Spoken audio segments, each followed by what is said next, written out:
서울의 밤하늘을 찢을 듯이 퍼붓는 빗줄기가 검은 세단 위로 쏟아져 내리고 있었고, 윤혜운은 차가운 눈빛으로 빗물이 흘러내리는 차창 밖을 응시하며 운전대를 잡은 손에 힘을 주었다.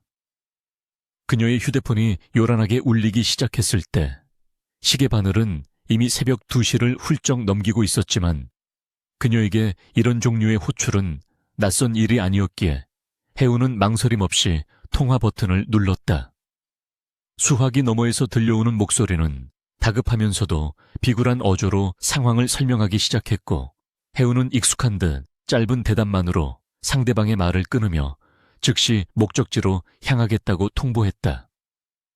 대한민국 최고의 재벌가인 백산그룹의 썩은 환부를 도려내고 아무도 모르게 덮어버리는 것이 바로 해결사 윤혜운이 살아가는 방식이자 그녀가 가진 유일한 생존 기술이었다.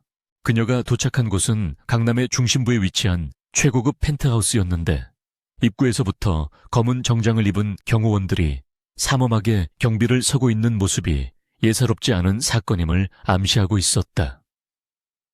혜운이 차에서 내리자 대기하고 있던 수행비서가 우산을 받쳐들며 허리를 숙였고, 그녀는 젖은 아스팔트 위를 또각거리는 구두 소리와 함께 거침없이 걸어 들어갔다. 엘리베이터가 초고속으로 최상층을 향해 올라가는 동안 혜운은 핸드백에서 얇은 라텍스 장갑을 꺼내 착용하며 거울 속에 비친 자신의 무표정한 얼굴을 잠시 바라보았다. 짙은 화장으로 가려진 그녀의 얼굴은 피로해 보였지만 눈동자만큼은 먹이를 노리는 맹수처럼 형형하게 빛나고 있었고, 이는 그녀가 이 바닥에서 살아남을 수 있었던 가장 큰 무기였다. 펜트하우스에 육중한 문이 열리자마자 훅 끼쳐오는 비릿한 피 냄새와 독한 양주 향기가 혜은의 코끝을 자극했고, 눈앞에 펼쳐진 광경은 그야말로 난장판이라는 단어로밖에 표현할 수 없었다.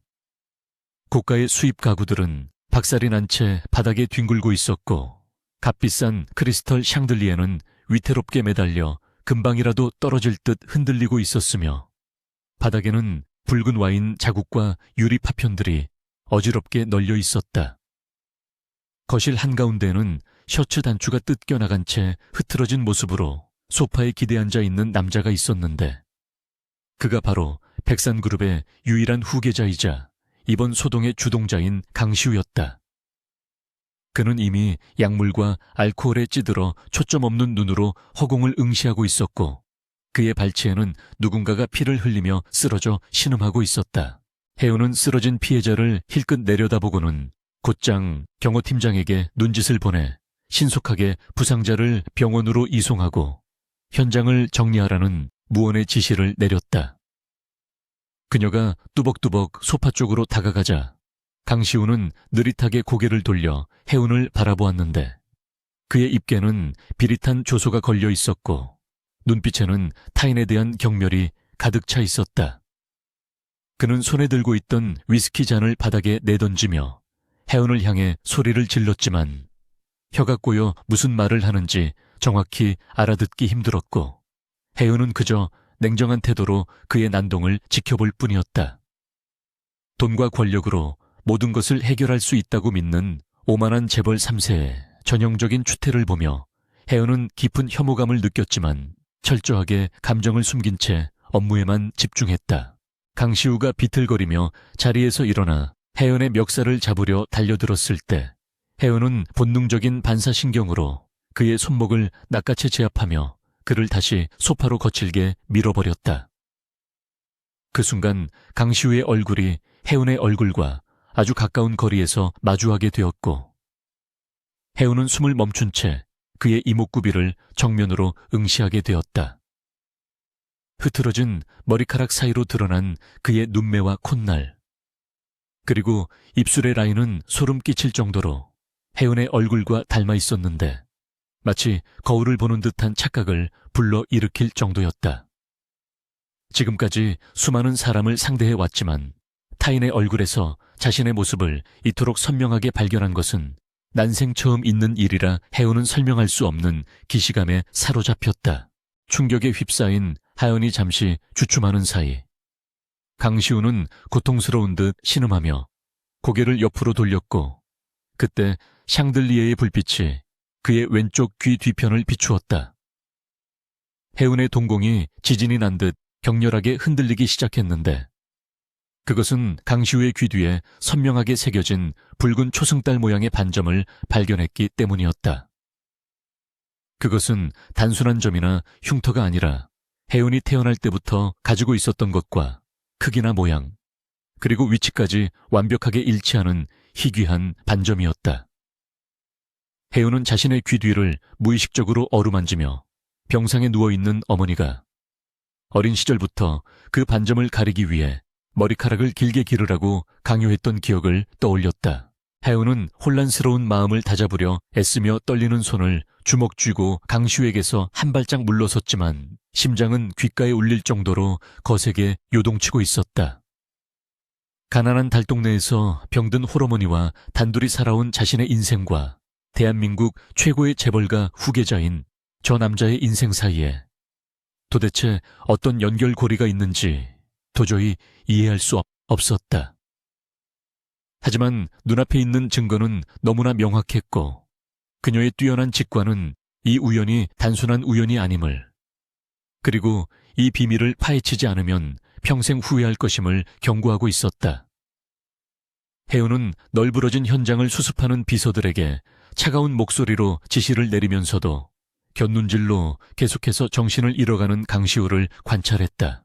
모든 뒷수습을 마치고 펜트하우스를 빠져나온 하연은 쏟아지는 빛 속에 멍하니 서서 올려다본 하늘이 금방이라도 무너져 내릴 것 같다는 생각을 했다.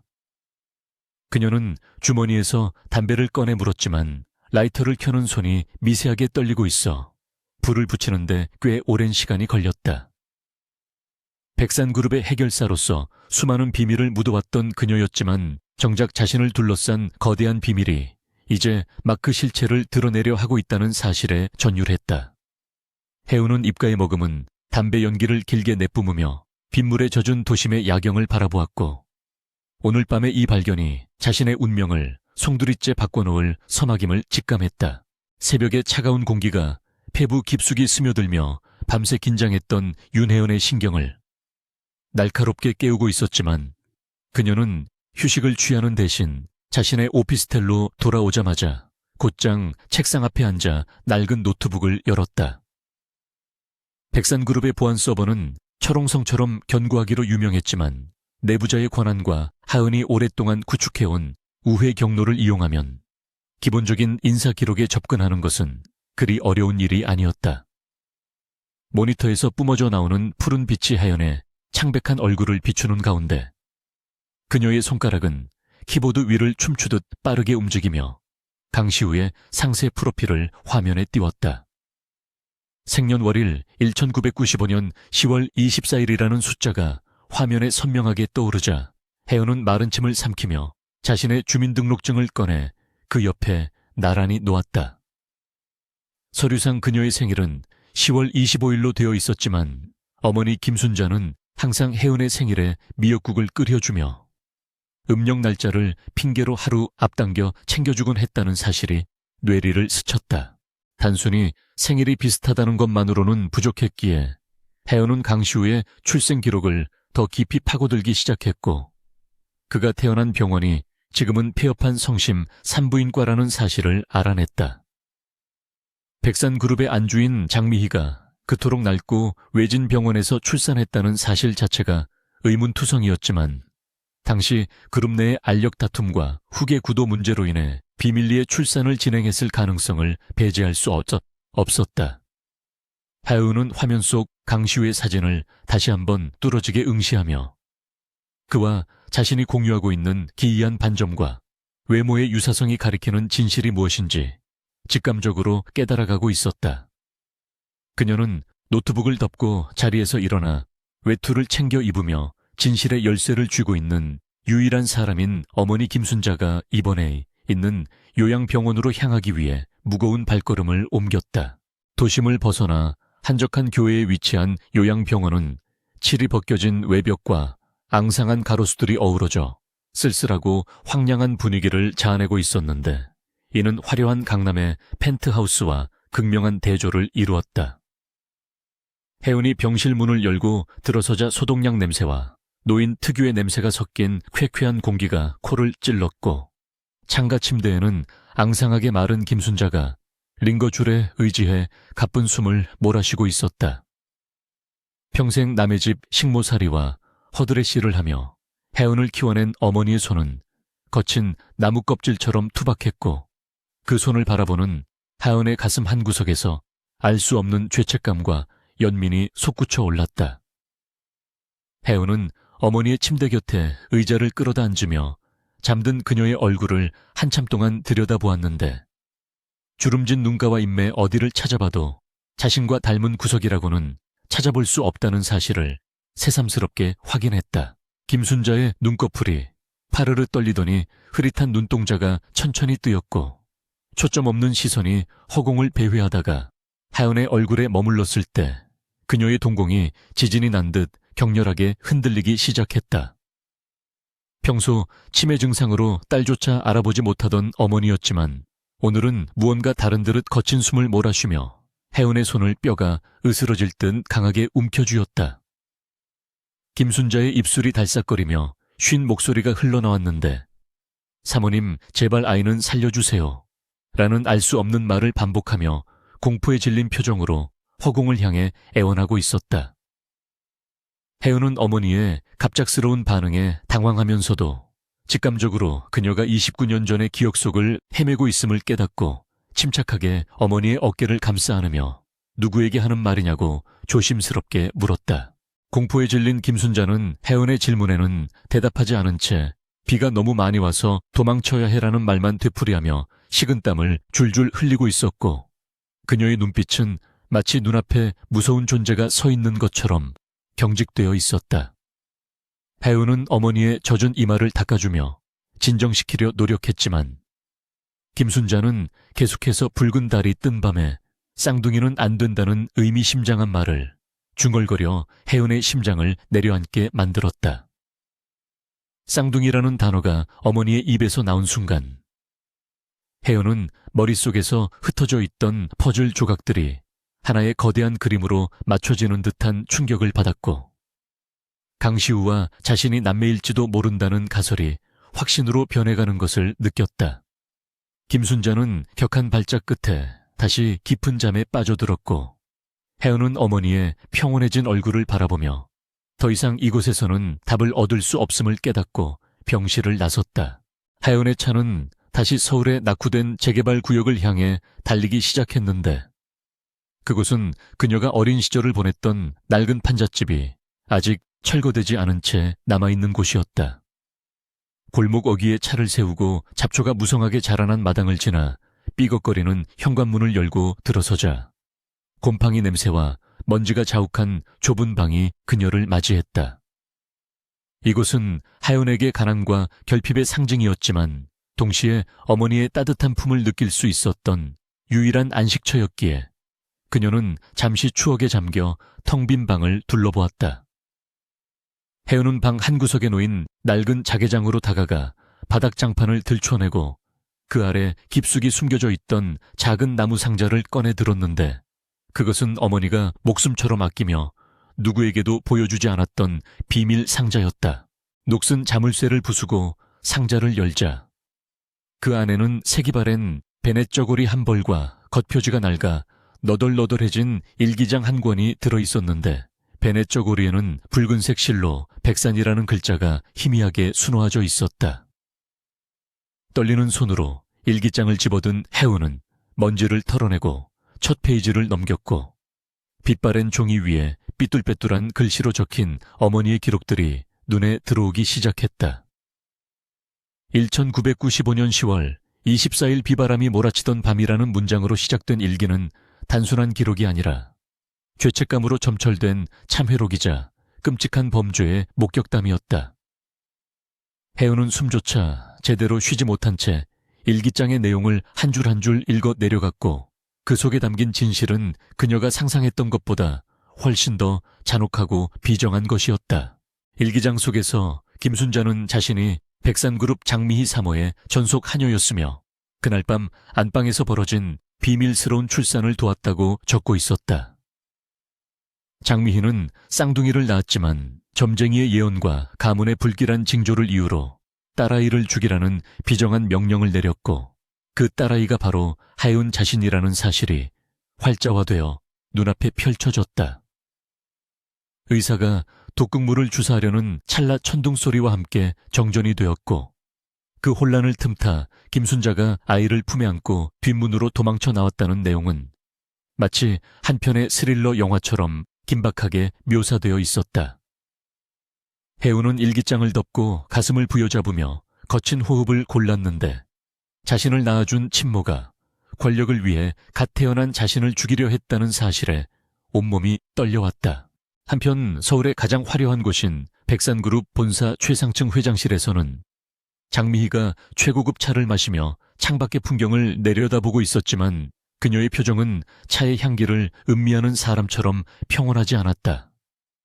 그녀의 책상 위에는 간밤에 벌어진 강슈의 펜트하우스 난동 사건에 대한 보고서가 놓여 있었고 그 옆에는 현장을 수습한 해결사 윤혜원의 인적사항이 담긴 서류가 펼쳐져 있었다.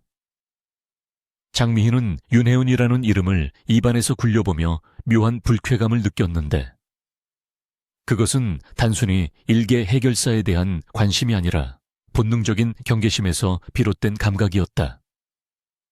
보고서에 첨부된 사진 속 윤혜원의 눈빛은 너무나 차갑고 지성적이었으며 어딘가 모르게 젊은 시절 자신의 모습을 떠올리게 하는 기분 나쁜 기시감을 안겨주었다. 비서실장이 조심스럽게 문을 열고 들어와 강시우의 상태가 호전되었다는 보고를 올렸지만 장미희의 관심은 오직 윤혜은이라는 낯선 존재에게 쏠려 있었다.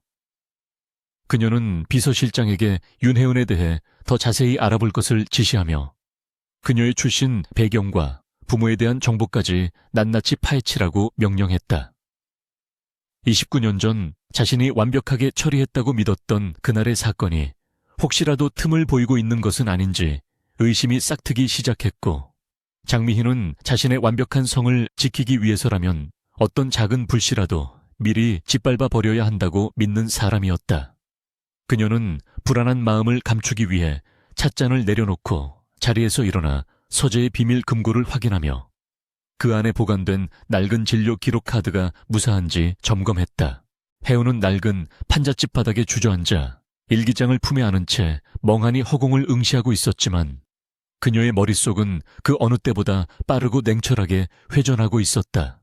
이제 그녀는 자신이 누구인지 그리고 왜 평생을 가난과 숨죽임 속에서 살아야 했는지에 대한 명확한 답을 얻게 되었고 이는 그녀의 인생을 송두리째 뒤흔드는 거대한 전환점이었다. 단순히 돈을 받고 남의 뒤치다거리나 해주는 해결사로서의 삶은 오늘로 끝이 났으며 이제는 자신을 죽이려 했던 비정한 친모와 그 가문을 상대로 한 복수와 진실 찾기라는 새로운 목표가 생겼다. 혜연은 눈물 대신 서늘한 분노를 눈동자에 새기며 자리에서 일어났고 바닥에 떨어진 베넷 저고리를 챙겨 핸드백 깊숙한 곳에 집어넣었다. 밖으로 나오자 빗줄기는 멈췄지만 하늘은 여전히 잿빛 구름으로 뒤덮여 있었고 혜연은 폐허가 된 동네를 뒤로하고 자신의 검은 세단에 올랐다.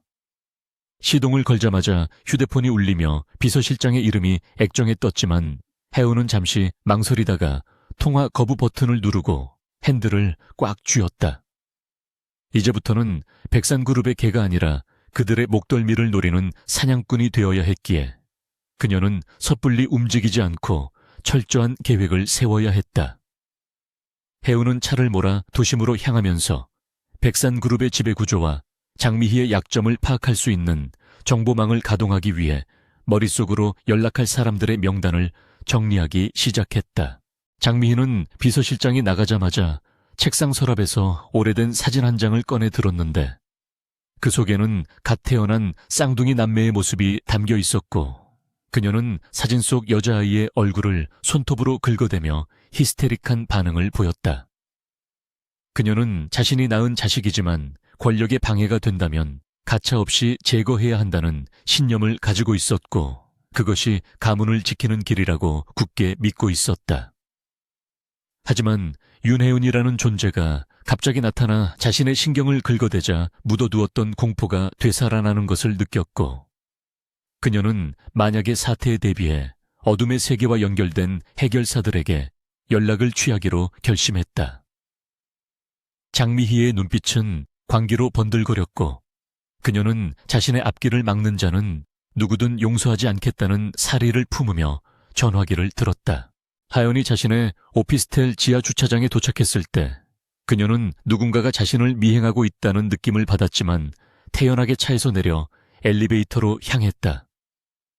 그녀는 엘리베이터 거울을 통해 주차장 입구를 힐끗 확인했고, 검은 모자를 쓴 남자가 기둥 뒤로 숨는 모습을 포착하며 입가에 희미한 미소를 띄었다. 장미희가 벌써 움직이기 시작했다는 것은 자신의 정체가 발각될 위험이 커졌다는 뜻이기도 했지만, 반대로 상대방이 불안해하고 있다는 증거이기도 했다. 혜우는 집에 들어가자마자 어머니의 일기장과 베넷 저고리를 가장 안전한 금괴에 보관하고 샤워기에서 쏟아지는 찬물 아래서 뜨거워진 머리를 식히며 다가올 전쟁을 준비했다. 물줄기를 맞으며 혜우는 거울 속에 비친 자신의 알몸을 바라보았고, 왼쪽 귀 뒤에 선명하게 새겨진 붉은 반점을 손가락으로 문지르며 다짐했다. 이 반점은 더 이상 수치스러운 흉터가 아니라 자신이 백산그룹의 정당한 핏줄임을 증명하는 낙인이자 복수의 칼날이 될 것이라고 그녀는 스스로에게 최면을 걸었다. 혜우는 욕실을 나와 검은 정장을 갖추어 입고 젖은 머리를 대충 털어낸 뒤 책상 앞에 앉아 백산그룹의 주주 명부와 이사회의 파벌 관계도를 펼쳐놓고 붉은 펜으로 장미희의 이름 위에 거대한 X표를 그렸다.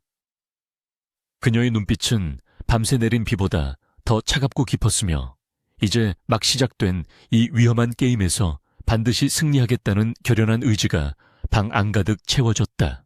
밤이 다시 찾아오고 도시의 넌사인이 하나둘 켜질 무렵, 혜우는 정보원에게서 온 메시지를 확인하고는 의미심장한 표정으로 짐을 챙겨 밖으로 나갔다. 어둠 속으로 사라지는 그녀의 뒷모습은 고독해 보였지만 동시에 그 어느 때보다 강인해 보였고, 그녀의 발걸음은 멈추지 않을 운명의 수레바퀴를 향해 나아가고 있었다. 거대한 재벌가의 힘 앞에 홀로 맞서는 가난한 여인의 반격은 이제 막 서막을 올렸고, 그 끝에 기다리고 있는 것이 파멸일지 구원일지는 아무도 알 수 없었다. 하지만 윤혜우는 자신이 선택한 길을 후회하지 않을 것이며, 진실을 밝히기 위해서라면 악마와도 손을 잡을 준비가 되어 있었다. 백산그룹 본사의 최상층 회장실에는 숨막힐 듯한 침묵이 감돌고 있었고, 장미희는 책상 위에 놓인 누런 서류 봉투를 떨리는 손으로 집어들었다. 사설 탐정이 건넨 보고서 속에는 윤혜은의 과거 행적과 그녀를 키운 모친 김순자의 병원 기록이 상세하게 적혀 있었는데, 그 중에서도 김순자라는 이름은 장미희의 기억 저편에 묻어두었던 공포를 다시금 끄집어내는 기폭제가 되었다. 29년 전 비바람이 몰아치던 밤, 자신의 손발이 되어주던 하녀 김순자가 아이를 처리했다는 보고를 믿고 안심했었지만, 그녀가 아이를 데리고 도망쳐 몰래 키웠다는 사실은 장미희의 완벽했던 계획에 치명적인 균열을 일으키기에 충분했다. 장미희는 분노와 배신감의 치를 떨며 보고서를 구겨버렸고, 자신의 권력과 아들 강시우의 앞날을 위협하는 이 불길한 쌍둥이의 존재를 세상에서 영원히 지워버려야겠다고 다짐했다. 장미희는 인터폰을 눌러 법무팀장과 보안실장을 은밀히 호출했고, 그들이 도착하자마자 윤혜은을 사회적으로 매장시킬 치밀한 계획을 지시하기 시작했다. 단순히 그녀를 해고하거나 위협하는 것으로는 부족했기에 장미희는 윤혜은에게 공금 횡령과 산업 스파이 혐의를 뒤집어 씌워 감옥에 보내버림으로써 그녀의 입을 영원히 막으려 했다. 장미희는 윤혜은이 관리하던 비자금 계좌의 내역을 조작하고 그녀의 개인 컴퓨터에 경쟁사로 기밀을 유출한 흔적을 심어놓으라고 명령하며 눈 하나 깜짝하지 않고 끔찍한 덫을 놓았다. 그녀는 자신의 피를 이어받은 딸을 범죄자로 만들어 파멸시키는 것에 대해 일말의 죄책감도 느끼지 않았으며, 오로지 백산그룹의 유일한 후계자는 강시우 하나뿐이어야 한다는 맹목적인 신념에 사로잡혀 있었다. 한편 윤혜우는 자신을 향한 감시의 눈길이 더욱 노골적으로 변해가고 있음을 감지하고 있었고, 그녀의 예리한 직감은 곧 닥쳐올 폭풍을 예고하고 있었다. 출근길 지하 주차장에서부터 따라붙는 검은 차량들과 사무실 주변을 서성이는 낯선 시선들은 그녀가 이미 장미희의 타겟이 되었음을 명백하게 보여주는 신호들이었다. 혜우는 당황하거나 두려워하는 대신 냉철하게 상황을 분석했고, 어머니의 일기장에서 알게 된 진실을 토대로 장미희가 자신을 공격하는 이유가 정체 탈로에 대한 두려움 때문임을 간파했다. 그녀는 자신의 사무실 책상 아래에 미리 설치해둔 도청 탐지기를 확인하며 입가에 싸늘한 미소를 지었고, 적들이 파놓은 함정을 역이용하여 그들의 목을 옥죄일 방역의 카드를 준비하기 시작했다. 그날 오후 혜우는 긴급회의라는 명목으로 재무팀 사무실로 호출되었고, 그녀는 이것이 자신을 올가매기 위한 덧침을 알면서도 태연한 표정으로 걸어 들어갔다. 사무실 안에는 이미 감사팀 직원들이 진을 치고 있었고, 그들의 손에는 혜은의 이름이 적힌 압수수색 영장과 조작된 증거들이 들려 있었다. 감사팀장은 혜은에게 회사의 기밀 문서를 경쟁사에 팔아넘기고 거액의 공금을 횡령했다는 혐의를 들이대며 험악한 분위기를 조성했지만, 혜은은 눈 하나 깜짝하지 않고 그들의 눈을 똑바로 응시했다. 그녀는 이미 자신의 컴퓨터와 서버의 백업 시스템을 가동해 두었고, 그들이 심어놓은 조작된 파일의 로그 기록을 따로 저장해 두었기에 그들의 어설픈 연극이 가소롭게 느껴질 뿐이었다. 감사팀 직원들이 혜은의 가방과 개인 사물함을 뒤져 미리 심어놓은 거액의 수표 다발과 기밀 문서를 찾아내자 사무실 안은 순식간에 아수라장으로 변했다. 직원들은 혜은을 손가락질하며 수근거렸고, 감사팀장은 승리감에 도취된 표정으로 혜은의 손목에 수갑을 채우며 그녀를 범죄자 취급했다. 하지만 혜은은 억울함을 호소하거나 반항하는 대신 침착하게 변호사를 선임할 권리를 요구하며 차가운 목소리로 절차상의 오류를 지적해 감사팀장을 당황하게 만들었다.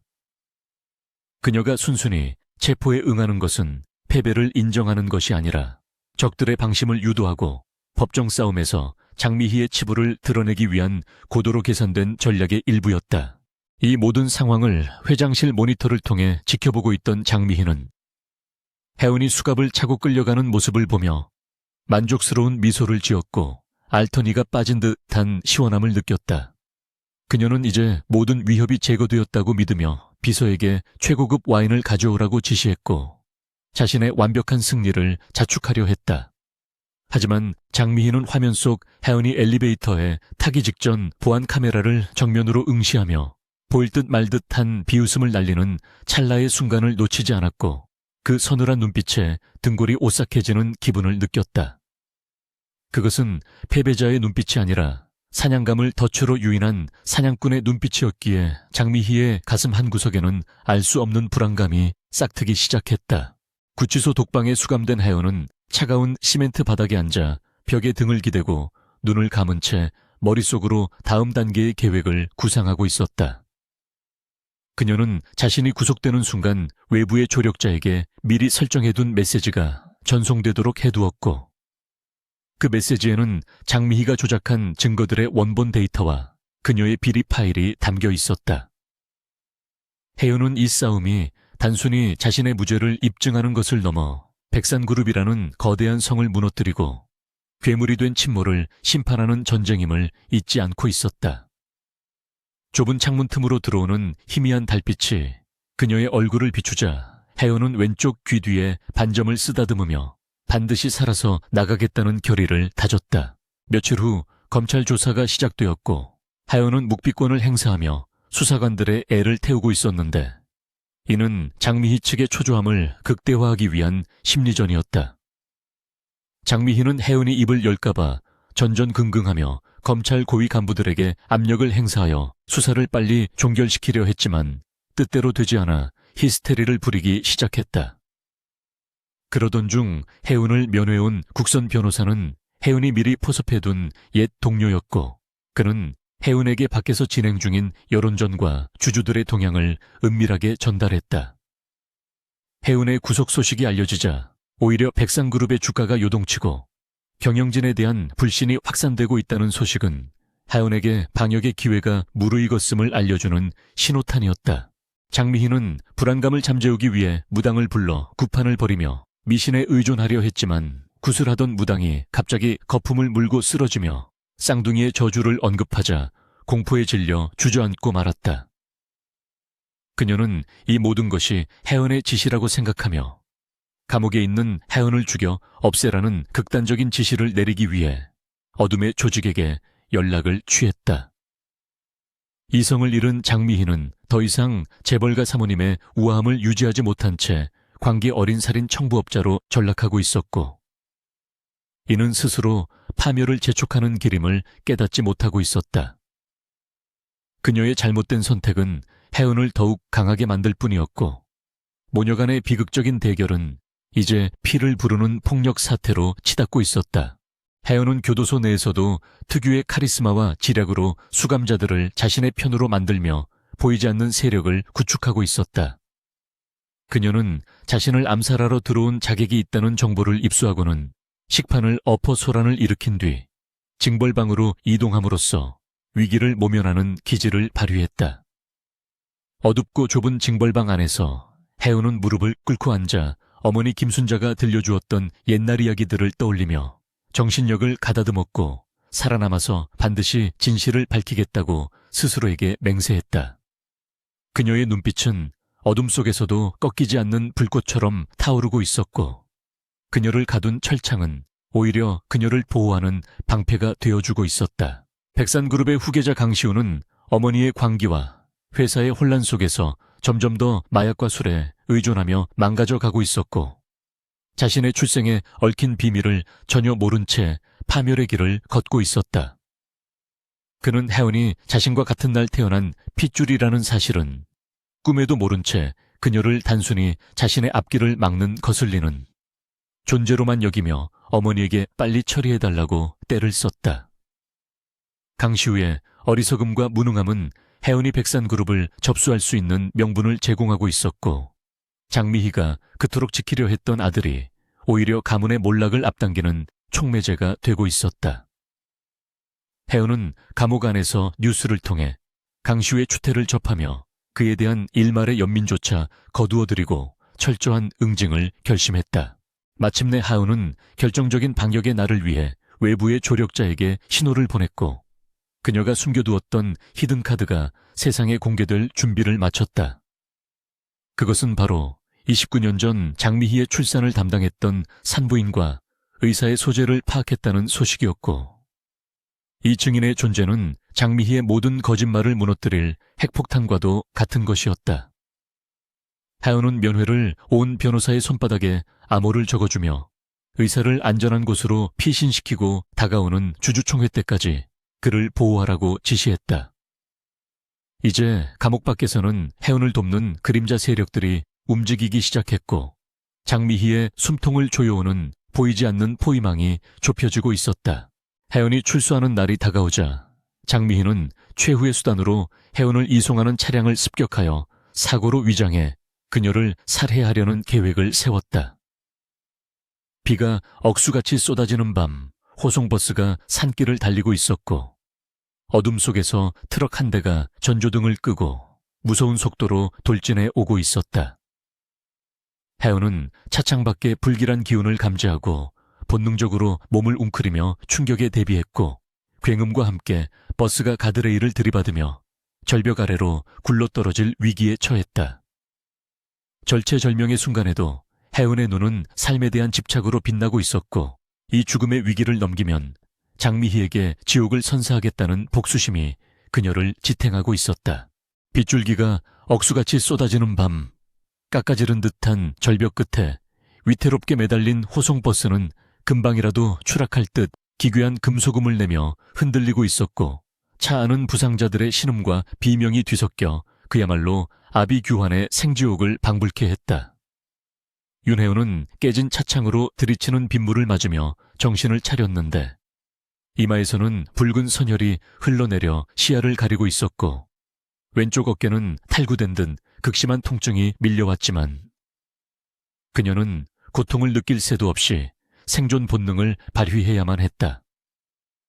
그녀의 양손을 결박하고 있던 수갑은 충격으로 인해 잠금 장치가 헐거워져 있었고 해운은 입술을 깨물며 뼈가 으스러지는 고통을 참아내고 억지로 손을 비틀어 수갑에서 빠져나오는데 성공했다. 그녀가 피투성이가 된 몸을 이끌고 깨진 창문을 통해 밖으로 기어 나오자마자 버스는 굉음과 함께 낭떠러지 아래로 곤두박질치며 거대한 화염에 휩싸였고 해운은 젖은 풀숲에 몸을 숨긴 채 그 참혹한 광경을 지켜보며 거친 숨을 몰아쉬었다. 불타오르는 버스를 뒤로하고 어둠이 짙게 깔린 숲속으로 도망치는 하은의 머릿속에는 29년 전 어머니 김순자가 겪었을 그날 밤의 공포가 생생하게 재현되는 듯한 착각이 들었다. 장미희가 보낸 살수차 트럭은 확인 사살을 위해 절벽 위를 서성이고 있었고 해운은 그들의 눈을 피하기 위해 가시덤불이 우거진 산비탈을 구르며 필사적으로 산 아래로 내려가야만 했다.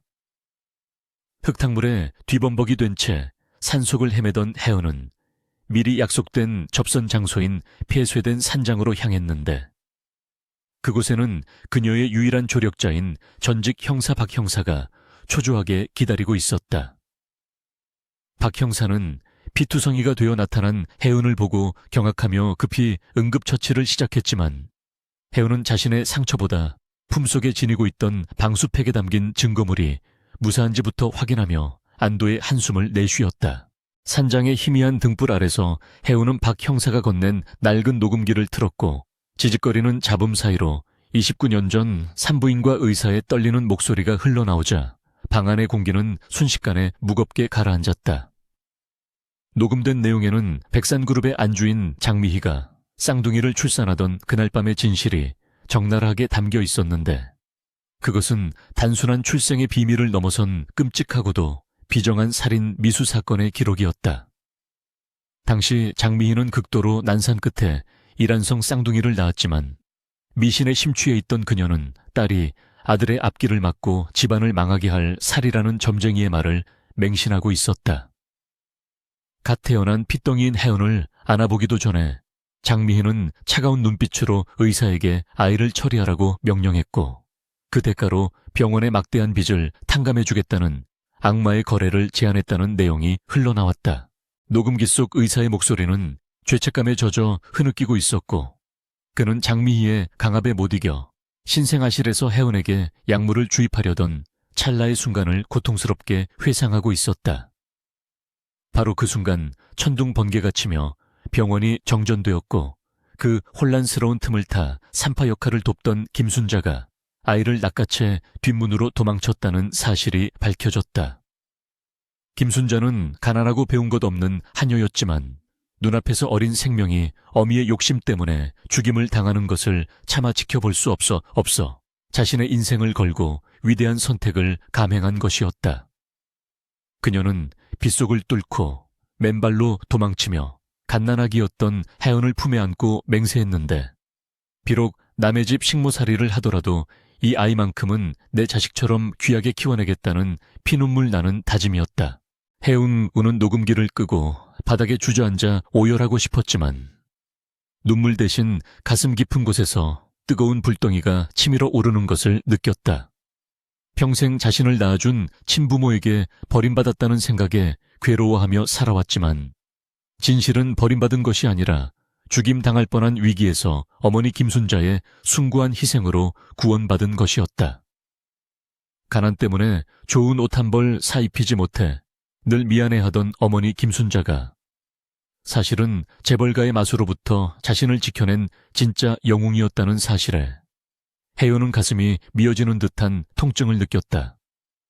반면 자신을 낳아준 생물학적 어머니인 장미희는 권력과 돈을 지키기 위해 갓 태어난 딸을 해충박멸하듯 죽이려 했던 괴물 그 자체였음이 명백해졌다. 비바람이 몰아치던 그 밤 김순자가 내린 선택은 단순한 동정심이 아니라 인간으로서의 존엄과 생명에 대한 경애를 지키기 위한 처절한 투쟁이었다. 그녀는 백산그룹의 추적을 피하기 위해 이름도 바꾸고 연고도 없는 달동네로 숨어들어 평생을 숨죽여 살았으며 혜은이 혹여나 자신의 출생을 알고 위험에 처할까봐 진실을 무덤까지 가져가려 했던 것이었다. 혜은은 자신의 귀 뒤에 있는 붉은 반점을 어루만지며 이것이 저주가 아니라 어머니 김순자가 지켜낸 생명의 증표임을 깨달았고 이제는 자신이 그 사랑에 보답할 차례임을 직감했다. 장미희가 그토록 두려워했던 재앙이 실제로 무엇인지 그리고 버려진 딸이 돌아와서 어떻게 그 견고한 성을 무너뜨리는지 똑똑히 보여주겠다는 결의가 혜은의 눈동자 속에서 서늘하게 타올랐다. 박 형사는 혜은의 결연한 표정을 읽고 묵묵히 그녀에게 위조된 신분증과 현금이 든 가방을 건넸고 혜은은 그것을 받아들며 이제 세상에서 윤혜은은 죽은 사람이어야 한다고 말했다. 공식적으로 호송버스 사고로 인해 시신을 찾지 못한 실종자 혹은 사망자로 처리되는 것이 장미희의 감시망을 피하고 기습적인 방역을 가할 수 있는 최상의 조건이었기 때문이었다. 혜은은 거울 속에 비친 자신의 상처 입은 얼굴을 바라보며 과거에 연약했던 윤혜은과 작별을 고했고 이제부터는 복수의 화신이 되어 그림자 속에서 움직이기로 결심했다.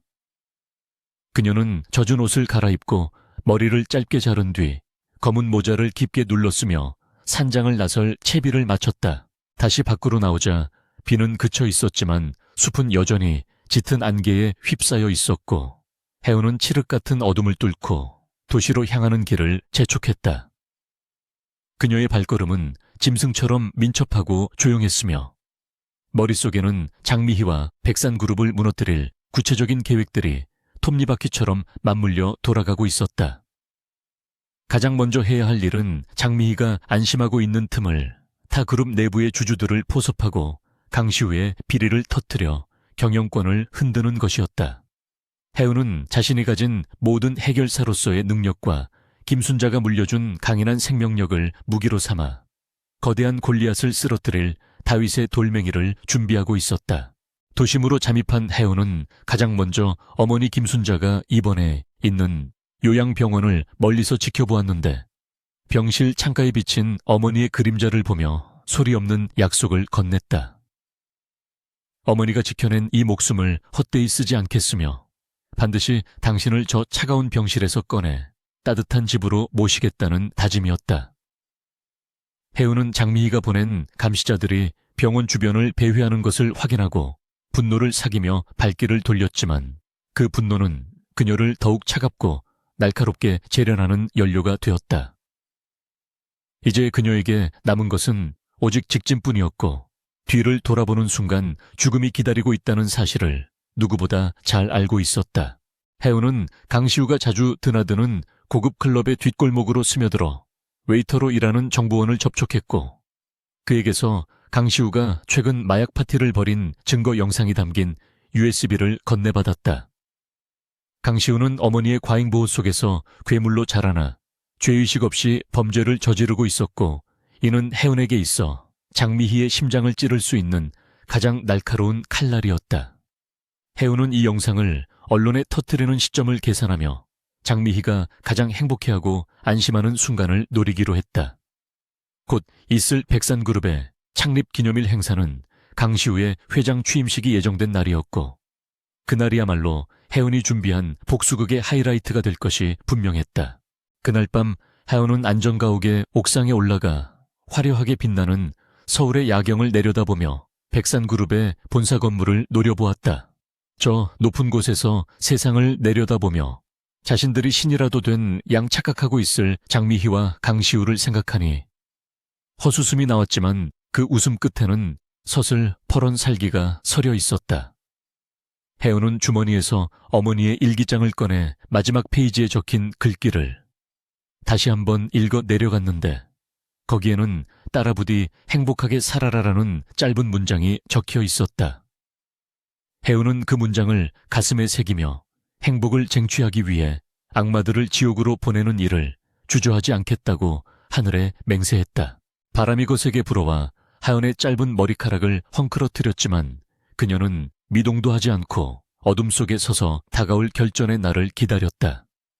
비천한 하녀의 딸로 자라나 진흙탕을 구르며 살아온 그녀였지만 이제 그녀는 그 어떤 재벌가 자제보다도 고귀하고 강인한 정신을 가진 존재로 다시 태어나고 있었다.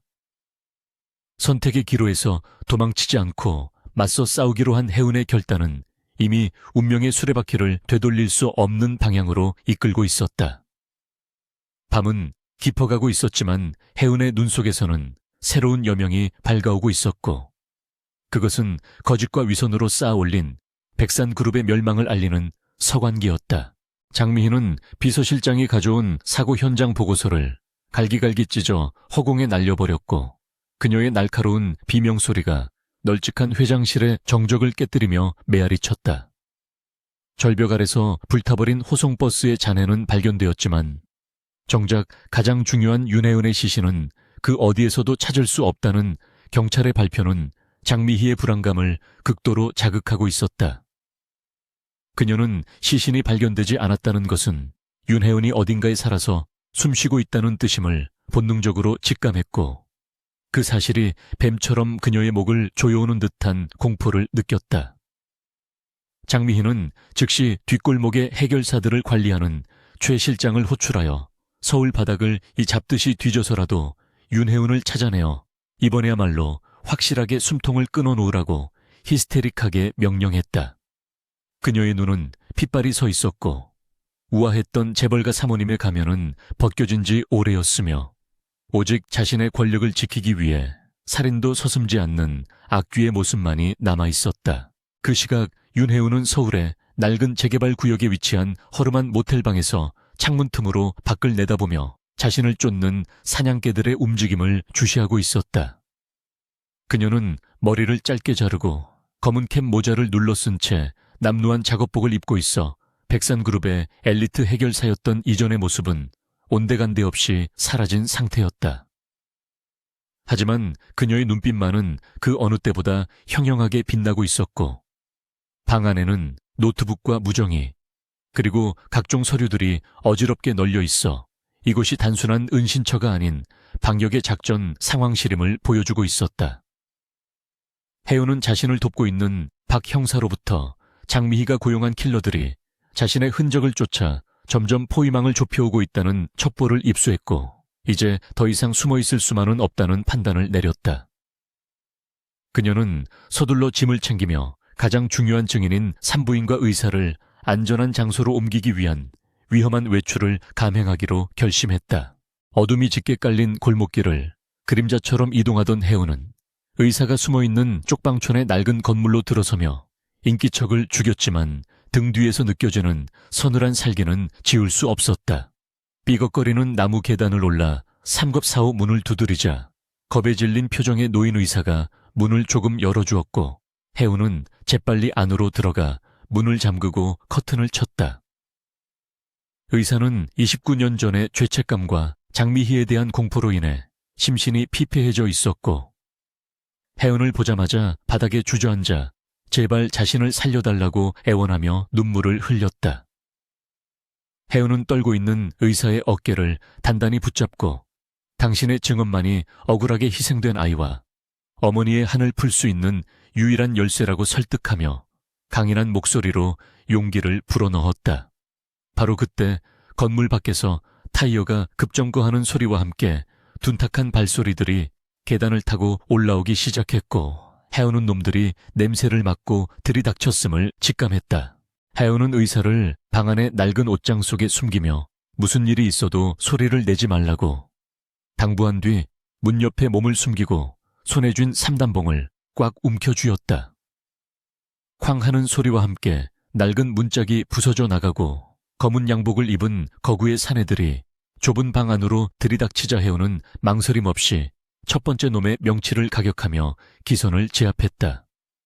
비좁은 공간에서의 난투극은 해운에게 유리하게 작용했는데 그녀는 해결사로 일하며 익힌 실전 무술과 주변 지형지물을 이용하는 기질을 발휘하여 수적인 열세를 극복해 나갔다.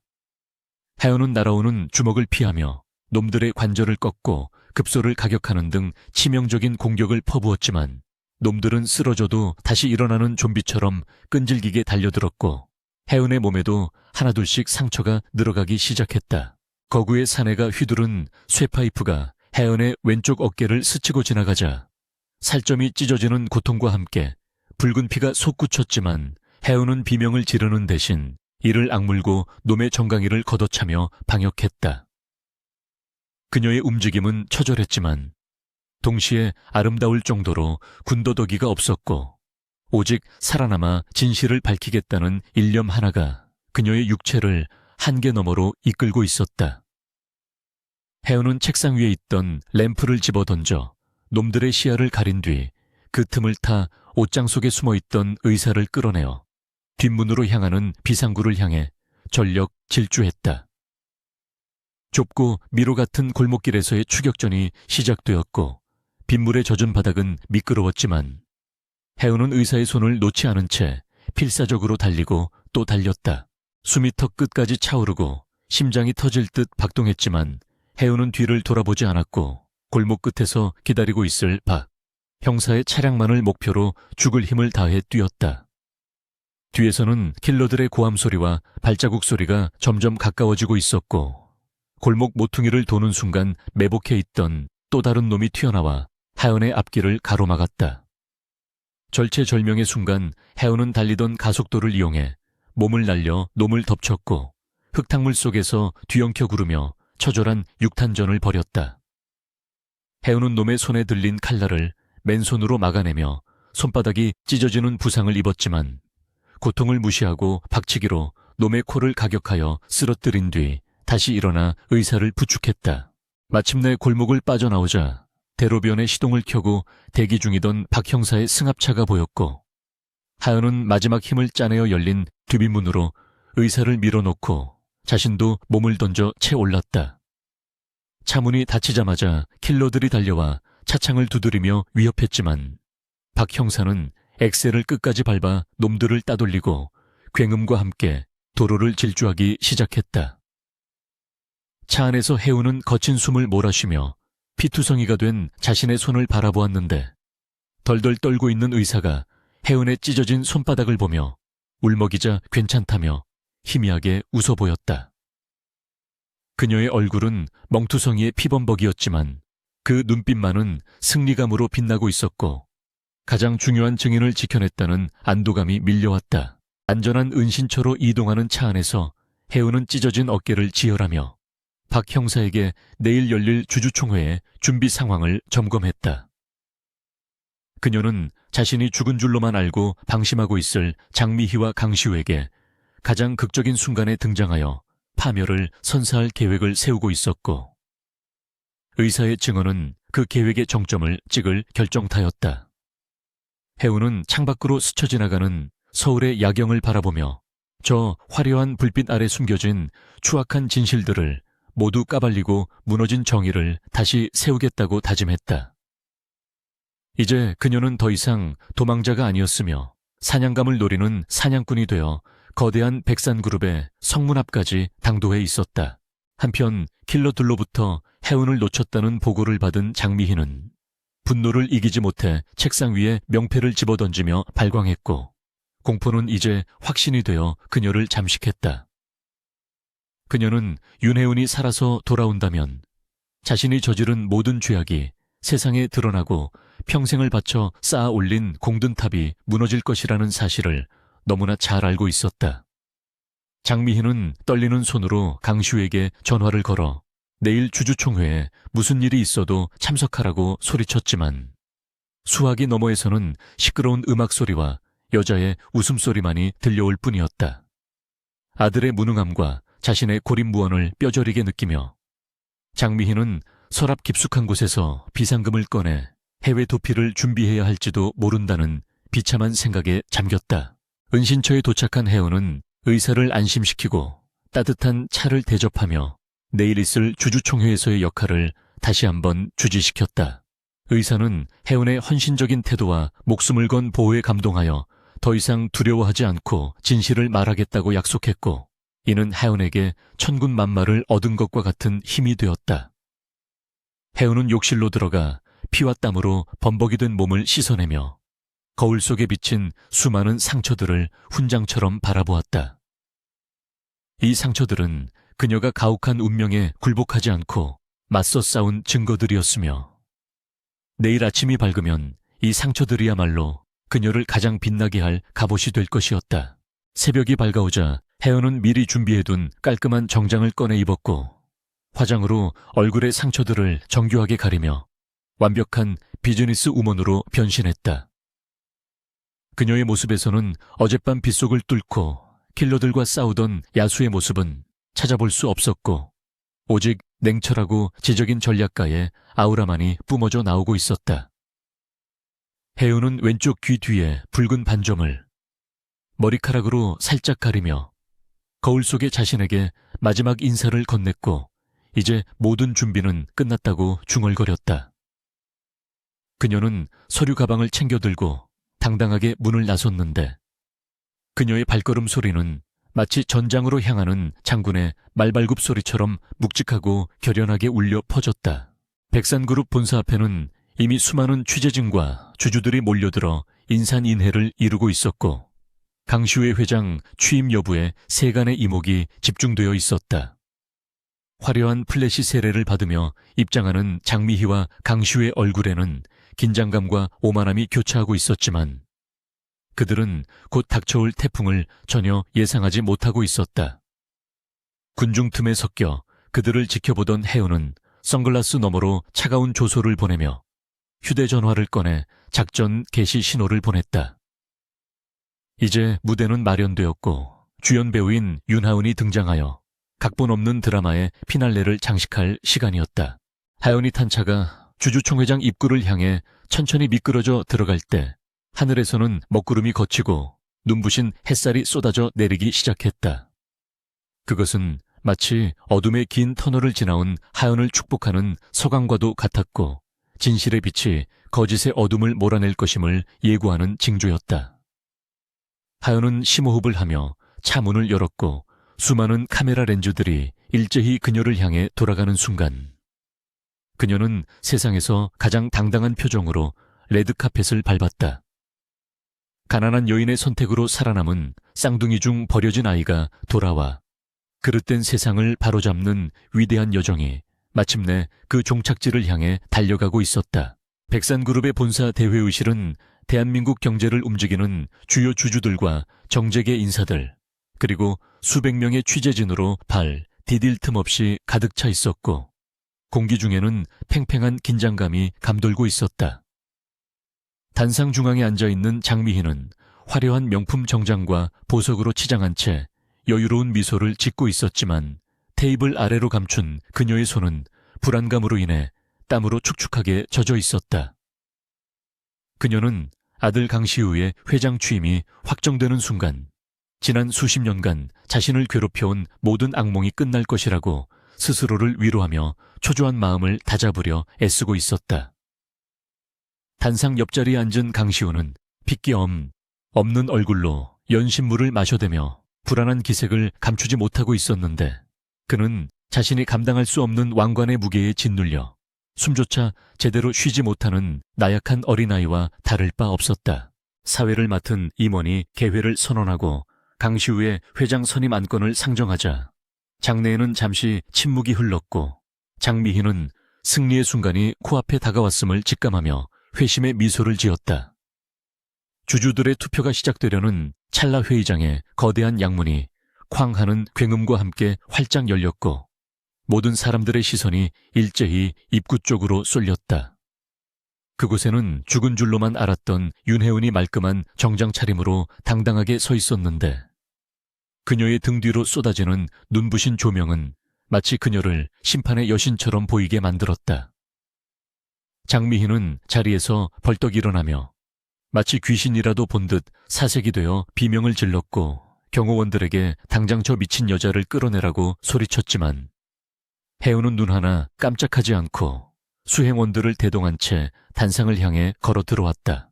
경호원들이 혜은을 막아서려 하자 혜은과 동행한 건장한 사내들이 그들을 제지했고 혜은은 품에서 위임장을 꺼내 들어 보이며 자신이 이 자리에 참석할 법적 권리가 있음을 큰 소리로 선포했다.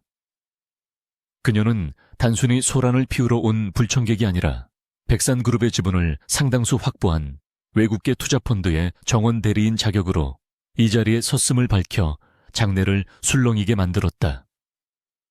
주주들은 죽은 줄 알았던 해결사가 투자자의 대표로 나타난 반전에 경악을 금치 못했고, 수근거리는 소리는 순식간에 회의장을 가득 메우는 거대한 파도처럼 번져나갔다. 해운은 마이크를 잡고 단상 아래서 장미희와 강시우를 올려다보며 차가운 미소를 지었는데, 그 눈빛은 이제부터 시작될 진짜 쇼를 예고하는 서늘한 선전포고와도 같았다. 해운은 침착하고 또렷한 목소리로 강시우가 백산그룹을 이끌 자격이 없음을 조목조목 비판하기 시작했고, 그가 저지른 횡령과 마약 투약, 그리고 갑질 논란에 대한 증거 자료들을 스크린에 띄웠다. 강시우의 추악한 사생활이 담긴 영상과 사진들이 거대한 화면을 가득 채우자 주주들은 경악하며 야유를 보냈고, 강시우는 얼굴을 감싸쥐며 쥐구멍이라도 찾고 싶은 듯 몸을 움츠렸다. 하지만 이것은 하연이 준비한 폭탄의 서막에 불과했고, 그녀는 곧바로 더 충격적인 진실을 밝히겠다며 비장의 카드를 꺼내 들었다. 그녀는 자신의 유전자 검사 결과와 강시우의 유전자 검사 결과를 나란히 화면에 띄우며 두 사람이 일란성 쌍둥이 남매라는 사실을 만천에 공개했다. 회의장은 순식간에 찬물을 끼얹은 듯 정적에 휩싸였고, 사람들은 화면 속에 일치하는 유전자, 그래프와 단상 위에 두 사람을 번갈아 쳐다보며 믿을 수 없다는 표정을 지었다. 해우는 자신의 귀 뒤에 있는 붉은 반점을 드러내 보이며 강시우에게도 똑같은 반점이 있음을 지적했고, 이는 그들이 부정할 수 없는 핏줄임을 증명하는 결정적인 증거였다.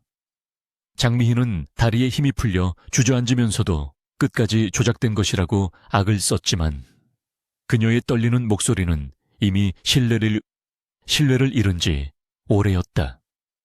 해우는 장미희를 향해 천천히 다가가며, 당신이 벌인 것은 단순한 핏덩이가 아니라 백산그룹의 정당한 상속자였으며, 당신의 탐욕이 낳은 비극을 이제 끝낼 시간이라고 싸늘하게 일갈했다.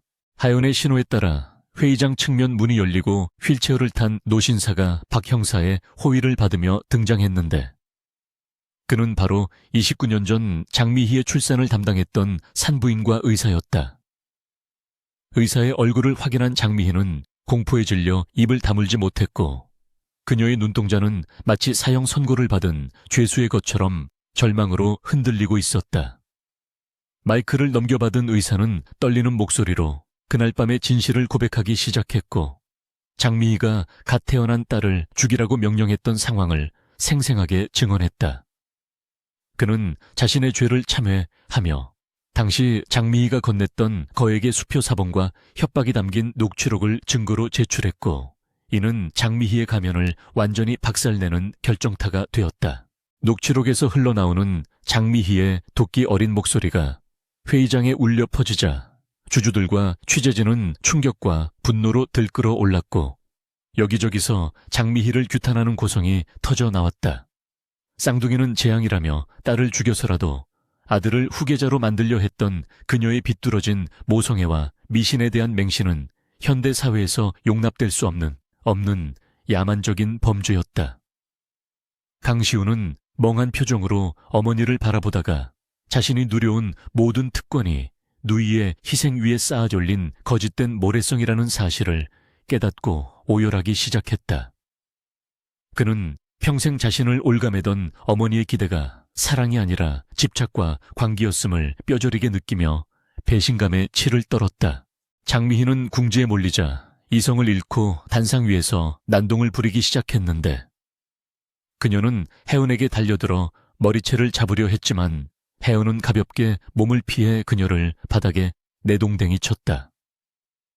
바닥에 쓰러진 장미희는 헝클어진 머리와 번진 화장으로 흉한 몰골을 한 채 자신이 백산그룹을 지키기 위해 모든 것을 희생했다고 울부짖었지만, 그녀를 바라보는 시선들은 싸늘하기만 했다. 해운은 쓰러진 장미희를 내려다보며 당신이 지키려 했던 것은 가문이 아니라 당신 자신의 욕망이었을 뿐이라고 차갑게 쏘아붙였다. 해운의 위험 있는 태도와 논리 정연한 반박은 광기에 사로잡힌 장미희와 극명한 대비를 이루며 누가 진정한 리더의 자질을 갖추었는지 명확하게 보여주었다. 그때 회의장 밖에서 사이렌 소리가 요란하게 울려 퍼지더니 검찰 수사관들이 들이닥쳐 장미희와 강시우에 대한 체포영장을 제시했다. 혐의는 살인교사 및 횡령배임, 그리고 주가 조작 등 셀 수 없이 많았고 수사관들은 저항하는 장미희의 손목에 차가운 수갑을 채웠다. 장미희는 끌려나가면서도 끝까지 해운을 저주하며 악담을 퍼부었지만 해운은 무표정한 얼굴로 그 모습을 지켜볼 뿐 어떠한 감정의 동요도 보이지 않았다. 강시우 역시 고개를 숙인 채 수갑을 차고 연행되었고 그는 지나가면서 해운과 잠시 눈이 마주쳤지만 죄책감에 시선을 피하고 말았다.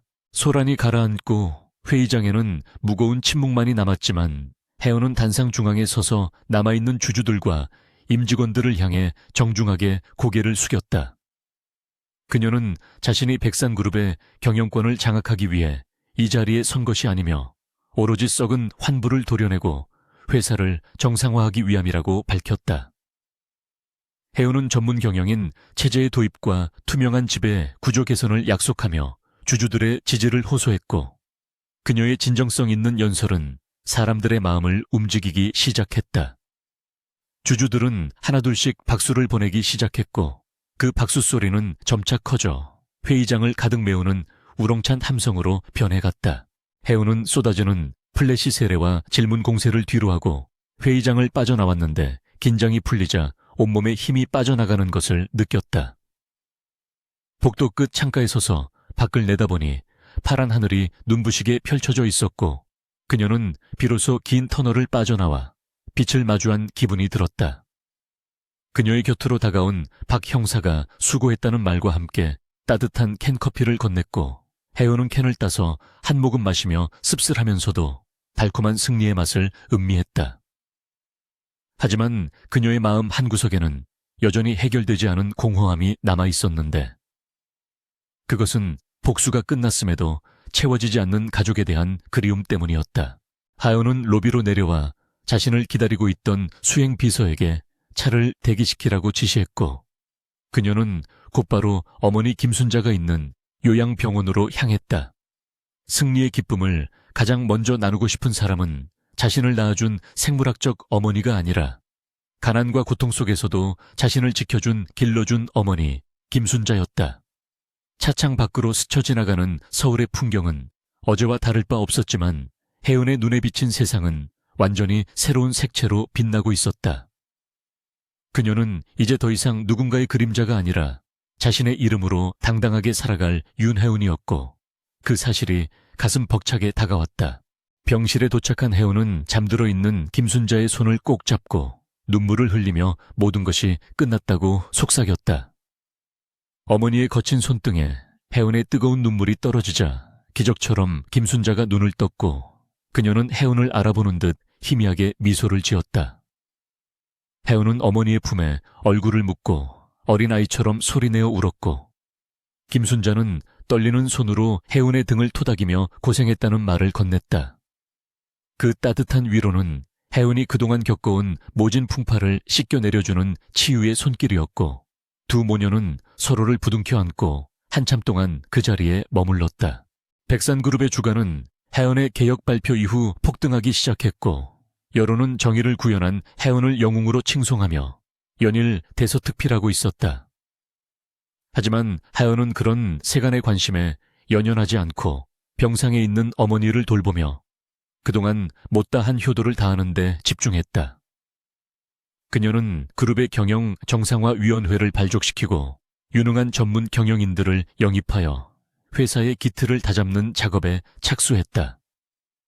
해운의 리더십은 냉철하면서도 인간적이었기에 직원들의 신망을 빠르게 얻어갔고 백산그룹은 과거의 오명을 씻고 투명한 기업으로 거듭나고 있었다. 어느 날 오후 해운은 구치소에 수감된 강시우로부터 면회 요청을 받았고 잠시 망설이다가 그를 만나러 갔다. 수의를 입고 초췌해진 강시우는 해운을 보자마자 무릎을 꿇고 사죄하며 자신의 지난 과오를 뼈저리게 후회한다고 고백했다. 혜은은 유리병 너머의 동생을 바라보며 복잡한 감정을 느꼈지만 그를 용서하기에는 아직 시간이 필요함을 깨닫고 담담하게 죗값을 치르고 새 사람이 되라는 말만 남긴 채 돌아섰다. 구치소를 나오는 혜은의 발걸음은 무거웠지만 그것은 과거와의 완전한 결별을 의미하는 마지막 통과 이래였다. 계절이 바뀌고 요양병원의 정원에는 노란 개나리가 피어나기 시작했고 혜은은 휠체어에 어머니를 태우고 산책을 즐기고 있었다. 따사로운 봄 햇살 아래서 김순자는 편안한 표정으로 꽃을 바라보고 있었고 혜은은 그런 어머니를 보며 비로소 진정한 평화를 느꼈다. 그녀는 이제 거대 그룹의 실질적인 오너이자 한 가정의 가장으로서 새로운 삶을 시작하고 있었고 그녀의 앞날에는 희망이라는 이름의 꽃길이 펼쳐져 있었다. 과거의 아픔은 흉터로 남겠지만 그 흉터는 그녀를 더욱 단단하게 만드는 훈장이 될 것이며 그녀는 언제나 그랬듯이 당당하게 자신의 길을 걸어갈 것이다. 장미희에 대한 선고 공판이 열리던 날 서울중앙지방법원 앞은 이른 아침부터 취재진과 시위대 그리고 방청객들로 인산인해를 이루었고 그 열기는 한여름의 태양보다 더 뜨겁게 달아올라 있었다. 법정 안의 공기는 숨막힐 듯 무거웠고 피고인석에 앉은 장미희는 더 이상 화려한 재벌가 사모님이 아니라 헝클어진 머리에 수의를 입은 초라한 노파에 불과했다. 재판장이 주문을 낭독하며 무기징역을 선고하자 방청석에서는 환호와 탄식이 동시에 터져나왔고 장미희는 믿을 수 없다는 듯 허공을 응시하다가 끝끝내 바닥에 주저앉아 오열했다. 그녀가 평생을 바쳐 쌓아 올린 탐욕의 바벨탑이 무너져 내리는 순간이었고 그 잔해 속에 남은 것은 그녀 자신의 파멸뿐이라는 사실이 만천에 증명되는 역사적인 순간이었다. 윤혜은은 법정 맨 뒷좌석에 앉아 그 모든 과정을 지켜보고 있었는데 그녀의 표정에는 승리감보다는 깊은 연민과 씁쓸함이 교차하고 있었다. 자신을 낳아준 생모가 법의 심판을 받고 몰락하는 모습을 지켜보는 것은 결코 유쾌한 일이 아니었지만 그것은 뒤틀린 운명을 바로잡기 위해 반드시 거쳐야 할 통과 의례였다. 혜우는 장미희가 교도관들에게 끌려나가는 마지막 뒷모습을 눈에 담으며 마음속으로 작별을 고했고 이제 자신을 올가매던 과거의 사슬이 완전히 끊어졌음을 느꼈다. 법정을 나서는 혜은의 발걸음은 그 어느 때보다 가벼웠고 쏟아지는 햇살 아래서 그녀는 비로소 온전한 자유를 맛보며 깊은 숨을 들이마셨다. 백산그룹의 경영 정상화는 예상보다 빠르게 진행되었고 하혜은이 영입한 전문 경영인들은 투명하고 합리적인 의사결정으로 회사의 신뢰도를 회복시켜 나갔다. 혜은은 대주주로서의 권한은 유지했지만 경영 일선에서는 물러나겠다는 뜻을 밝혔는데 이는 많은 사람들의 예상을 뒤엎는 파격적인 행보였다. 그녀는 자신이 가장 잘할 수 있는 일은 그림자 속에서 문제를 해결하는 것이지 빛 아래서 왕좌에 앉아 군림하는 것이 아님을 너무나 잘 알고 있었기 때문이었다. 혜은은 회장실의 명패를 치우고 그 자리를 유능한 CEO에게 넘겨주며 백산그룹이 더 이상 한 가문의 소유물이 아니라 사회적 책임을 다하는 기업으로 거듭나기를 당부했다. 하연은 경영권 승계 포기각서에 서명한 뒤 거액의 배당금과 자신의 사재를 털어 어머니의 이름을 딴 순자재단을 설립하는 작업에 착수했다. 이 재단은 미혼모와 버려진 아이들 그리고 가정폭력 피해자들을 지원하는 것을 목적으로 했으며 단순한 금전적 지원을 넘어 그들이 자립할 수 있는 교육과 법률 서비스를 제공하는 데 중점을 두었다. 혜은은 자신이 겪었던 아픔이 이 땅의 또 다른 아이들에게 되풀이되지 않기를 간절히 바랐고 그것이야말로 어머니 김순자가 자신에게 남겨준 사랑에 보답하는 길이라 믿었다. 재단 설립식 날 혜은은 단상에 서서 가난하지만 위대했던 어머니의 선택이 어떻게 한 생명을 살리고 세상을 변화시켰는지에 대해 연설하며 눈시울을 붉혔다. 1년이라는 시간이 흐르고 계절은 다시 돌아와 세상은 붉게 물든 단풍으로 뒤덮였지만 혜은의 곁을 지키던 김순자는 병마를 이기지 못하고 평안한 안식에 들었다. 그녀는 떠나기 전 혜은의 손을 잡고 너를 키운 것이 내 인생의 가장 큰 축복이었다는 유언을 남겼고, 혜은은 어머니의 마지막 가는 길을 눈물 대신 환한 미소로 배웅했다. 장례식은 소박하지만 엄숙하게 치러졌고 수많은 조문객들이 찾아와 고인의 넋을 기렸는데, 그 중에는 재단의 도움을 받아 새 삶을 찾은 미혼모들과 아이들도 포함되어 있었다. 혜은은 어머니가 남긴 사랑의 씨앗이 세상 곳곳에 뿌리내리고 있음을 확인하며 비로소 상실의 아픔을 치유받을 수 있었다. 혜은은 어머니의 묘소가 있는 추모공원을 찾았는데, 그곳은 서울 시내가 한눈에 내려다 보이는 양지바른 언덕 위에 자리 잡고 있었다. 그녀는 하얀 국화 꽃다발을 비석 앞에 내려놓고 차가운 돌 위에 손을 얹으며 어머니와 마음속으로 대화를 나누기 시작했다. 비석에는 자랑스러운 어머니 김순자 역이 잠들다라는 문구가 새겨져 있었고, 혜은은 그 글귀를 손가락으로 따라 읽으며 가슴 깊은 곳에서 올라오는 그리움을 삼켰다. 어머니의 희생이 없었다면 지금의 윤혜은도 없었을 것이기에 그녀는 죽는 날까지 어머니를 가슴에 품고 살아갈 것이라고 다짐했다. 바람이 불어와 혜은의 머리카락을 흩날리고 지나갔지만 그녀는 미동도 하지 않고 언덕 아래로 펼쳐진 도시의 풍경을 응시했다.